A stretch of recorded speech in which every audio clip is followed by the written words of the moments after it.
મામલે પોલીસે એસિડ ફેંકનાર યુવકની અટકાયત કરી। કૌટુંબિક ઝઘડામાં હુમલો કર્યો હોવાનો ખુલાસો થયો। ભોગ બનનાર ડોક્ટર હાલ હોસ્પિટલમાં સારવાર હેઠળ છે।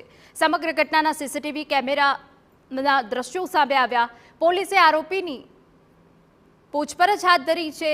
રિમાન્ડ મેળવવાની તજવીજ હાથ ધરી છે।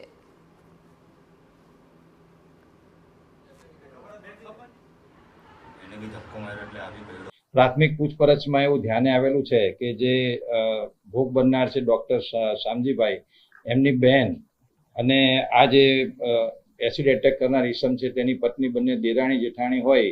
કૌટુંબિક ઝઘડાનો છેલ્લા 8 વર્ષથી ચાલતો હોય। આજે એસિડ ફેંકનારને એવો શક હતો કે આ ડોક્ટર શામજીભાઈ છે, આ ઝઘડો કરાવવામાં એમનો મૂળ હાથ છે, તો એવો શંકાનો એમને રહેતા તેઓએ એસિડ એટેક કરેલો છે। આરોપીને અત્યારે ડિટેન કરવામાં આવેલ છે અને આગળની કાર્યવાહી પોલીસ કરી રહી છે। સમાચાર પોરબંદરમાંથી કે જ્યાં ભાનવડમાં